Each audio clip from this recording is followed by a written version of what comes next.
Des affaires que nous avons vues ce week-end à travers les réseaux sociaux concernant des attributions d'ACD au niveau de lotissement de Yorgobité. Nous avons rencontré les différentes parties au contentieux. Nous les avons écoutés. Des documents ont été obtenus. Nous avons eu des échanges enrichissants. Nous avons pu constater que, au regard des documents que les uns ou les autres ont délivrés, il y a nécessité de s'asseoir et de mieux analyser tous ces documents avant de tirer des conclusions. À la fin de nos séances, nous avons demandé que chacun garde le calme et que le ministère se fera fort de regarder avec un respect des parties pour que la vérité puisse être connue d'ici peu en ce qui concerne les vrais attributaires de ces lois. Nous venons de finir la réunion avec le directeur général de l'urbanisme. Il nous a donné quand même quelques orientations, il nous a écoutés et comme nous le disons, nous faisons confiance à nos autorités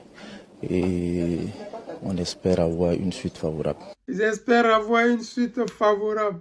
Mais il y a combien de milliers de personnes qui attendent d'être reçues? Vous allez les recevoir tous un à un dans vos bureaux. C'est l'arnaque. La dame est reçue parce que sa vidéo a été virale. La dame a été reçue parce qu'elle a tellement parlé fort que c'est arrivé au ministère. La vidéo est arrivée à la présidence. Comment est-ce que vous allez pouvoir cacher la vérité? Vous ne pouvez pas. Donc vous recevez ces personnes-là pour faire croire que vous les avez reçues. On ne vous demande pas de recevoir tout le monde dans vos bureaux. On vous demande de respecter les lois. On vous demande de dire pourquoi est-ce que vous donnez l'ACD des gens à un Malien qui, lui, vous donne de l'argent. C'est ça qu'on vous demande. On ne vous demande pas de recevoir tout ce que ce monsieur qu'on appelle Komé Bakari a racheté leur maison, a volé leur terrain, a revendu leur terrain. On ne vous demande pas de les recevoir. On vous dit d'appliquer la loi. Que dit la loi? Où est-ce que ce Komé Bakari là paye ses terrains? Parce que les chefs d'État même là ne le connaissent pas. Comment se fait-il que quelqu'un qu'on ne connaît pas prétend avoir payé un terrain avec vous? On peut dire que c'est à travers son entreprise. Ok, mais à travers l'entreprise, l'entreprise doit avoir un nom là-bas quelque part. Tu ne peux pas venir toujours après les autres, prendre des terrains, avoir des ACD sans jamais avoir payé le terrain avec des propriétaires terriens. C'est trop grave ce qui se passe actuellement au ministère de la Construction.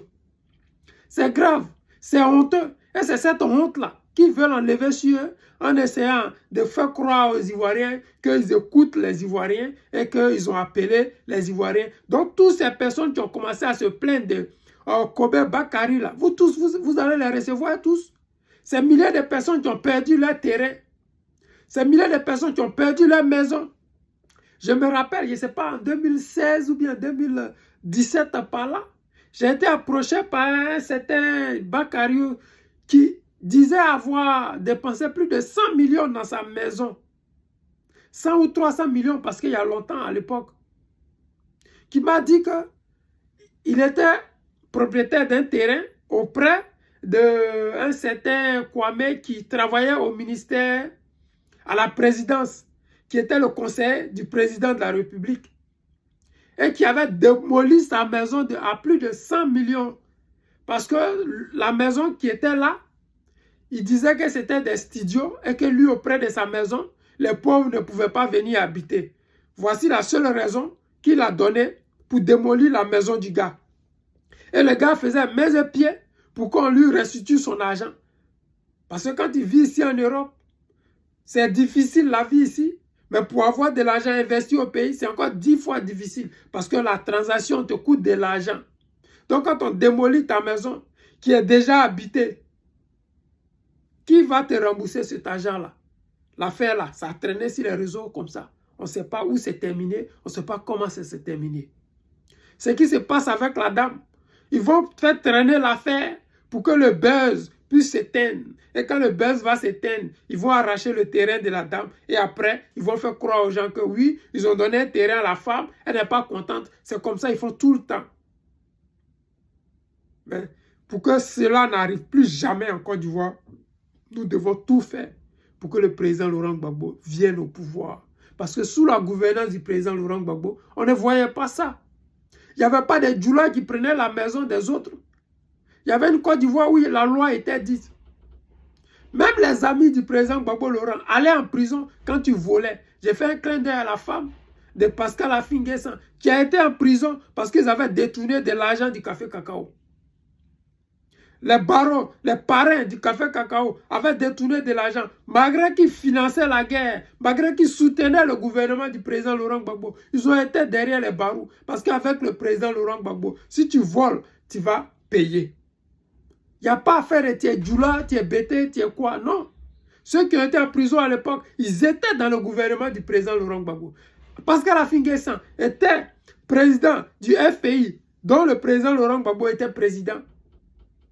Donc, comment comprendre que la femme de son premier ministre pouvait aller en prison? Le président Laurent Gbagbo n'a que faire de ça. Si tu es voleur, tu payes. Parce qu'il travaille pour la Côte d'Ivoire, il ne travaille pas pour un clan. Nous devons réfléchir à ça. Nous devons penser à ça. Ils lui ont imposé la guerre parce qu'il n'était pas corrompu. Ils l'ont empêché de gouverner parce qu'il ne prenait pas le pot de vin. Il disait plutôt, le pot de vin que vous voulez me donner, construisez des routes, construisez des écoles pour mes enfants, mes petits-enfants. Est-ce qu'un dirigeant pareil, on doit les laisser tomber? Je ne pense pas. Je pense que nous allons faire mains et pieds pour pouvoir remettre le guide président Laurent Gbagbo au pouvoir. Parce que c'est plutôt notre avenir qui va être meilleur. J'ai confiance en vous et je sais que vous avez confiance au guide président Laurent Gbagbo. Je vous aime, c'était le président Lothar, l'ami des dirigeants qui se respectent.